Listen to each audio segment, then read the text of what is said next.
تمنا آرزو مرادیں، اس کا نام ہے نفس، دل جو کہتا ہے۔ ایک مرتبہ نفس نے کہا عبد القادر بہت تھک گیا، تھوڑا آرام کر لے۔ تو آپ نے نفس سے پوچھا ٹھیک ہے میں تجھے آرام دوں گا لیکن میری ایک شرط ہے۔ نفس کہتا ہے کیا شرط ہے؟ ایک پیر پر کھڑا ہو کر پورا قرآن شریف پڑھ لے پھر تجھے آرام دوں گا۔ اللہ اللہ، یہ مجاہدے یوں ہی نہیں کیے غوث اعظم نے، ایک پیر پر کھڑا ہو کر پورا قرآن شریف پڑھنا کوئی معمولی بات نہیں ہے۔ غوث اعظم نے وہ بھی کیا۔ اللہ تعالیٰ نے چاہا میرے ولی کو آزماؤ اور اللہ آزماتا ہے۔ وَلَنَبْلُوَنَّكُمْ بِشَيْءٍ مِّنَ الْخَوْفِ وَالْجُوعِ وَنَقْصٍ مِّنَ الْأَمْوَالِ وَالْأَنفُسِ وَالثَّمَرَاتِ وَبَشِّرِ الصَّابِرِينَ۔ ہم تمہیں ضرور آزمائیں گے، مال سے، جان سے، پھلوں کی کمی سے، اناج کی کمی سے۔ وَبَشِّرِ الصَّابِرِينَ، خوشخبری سنا دو اسے جو ایسی حالت میں بھی صبر کرے۔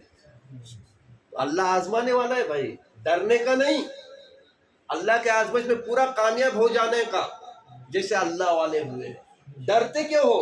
اللہ آزماتا ہے تو راستہ بھی اللہ ہی نکالتا ہے۔ اب غوث اعظم کو کیسے آزمایا معلوم ہے؟ آپ فرماتے ہیں، بہجت الاسرار غوث اعظم کی لکھی ہوئی کتاب ہے، آپ فرماتے ہیں کہ ایک رات، سردی کا موسم تھا، ایک رات میں 40 مرتبہ مجھے احتلام ہوا۔ کتنی؟ 40 مرتبہ۔ احتلام سمجھتے ہیں نا؟ غسل فرض ہو جانا۔ ابھی غسل کیا، پھر تھوڑی آنکھ لگی، پھر غسل فرض ہوا، پھر تھوڑی آنکھ لگی غسل کر کے، پھر غسل کیا۔ 40 مرتبہ سردی کی راتوں میں ٹھنڈے پانی سے میں نے غسل کیا۔ یہ آزمائش کا کم ہے ایمان ہو؟ وہ پیرانے پیر۔ ہم دعویٰ بہت کرتے ہیں ہم پیرانے پیر کے عاشق ہیں، غوث اعظم کے عاشق ہیں۔ دعویٰ ضرور کرو ایمان والو، دعویٰ کرنا چاہیے، مجھے اس کا اعتراض نہیں ہے، لیکن ان کے نقش قدم پر چلنے کی بھی کوشش کریں۔ ایک مرتبہ ایسا ہوا کہ بغداد میں لوگوں نے دیکھا شیخ عبد القادر جیلانی موجود نہیں ہے، لوگ پریشان ہوئے، مریدین پریشان۔ حضرت گئے تو کہا، پورا مریدین کا ٹانڈا نکلا ڈھونڈنے کے لیے، حضرت کو ڈھونڈا جائے، حضرت بغداد میں نہیں ہے۔ تو جاتے جاتے دریائے دجلہ کے کنارے گئے تو دیکھا کہ سیدنا غوث اعظم دریائے دجلہ پر چل رہے ہیں، دریا پر چل رہے ہیں۔ دریا پر چلنا سب کے بس کی بات نہیں ہے، یہ اسی کو قدرت ہے جس کو اللہ تعالیٰ نے خاص چیز سے نوازا ہے۔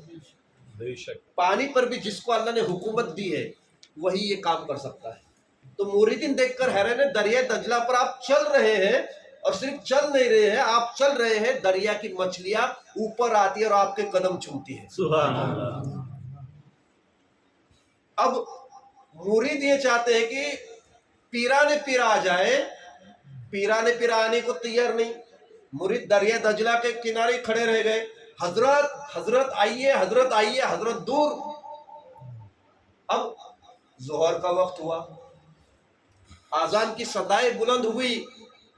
اللہ والا اسی کو کہتے ہیں جو نماز کی پابندی کرے، جو نماز کی پابندی نہ کرے نا وہ اللہ والا ہی نہیں، وہ دکھاوے کا پیر ہوا۔ اور مارکیٹ میں دکھاوے والے بہت ملتے ہیں۔ اب ظہر کی آذان ہوئی، اب مریدہ سوچنے حیران، آذان ہو گئی، سرکار آنے کو تیار نہیں، اب نماز کا کیا کرے؟ اتنا سوچ ہی رہے تھے، اللہ کی قدرت دیکھیے، خود بخود ایک ہرا جائے نماز آسمان سے نمودار ہوا، سیدنا غوث اعظم کے قریب آیا اور آپ اس پر کھڑے ہوئے اور نماز ظہر ادا کی۔ مریدین کہتے ہیں آقا جب دریائے دجلہ میں ظہر پڑھ رہے ہیں تو ہم بھی ان کے مرید ہیں، ہم دریائے کے کنارے نماز پڑھیں گے۔ انہوں نے دریا کے کنارے نماز پڑھا اور ان کے پیر نے دریائے دجلہ میں ظہر پڑھی۔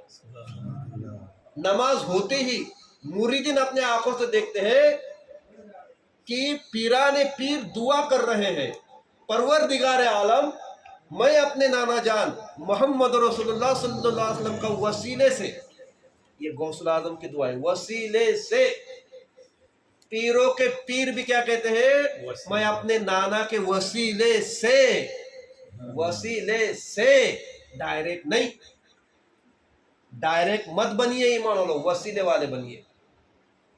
وسیلے والے بنیں گے انشاءاللہ کہاں نہ کہاں جگہ ملے گی. ڈائریکٹ کو اللہ ہی جانے، ہم زیادہ نہیں کہتے.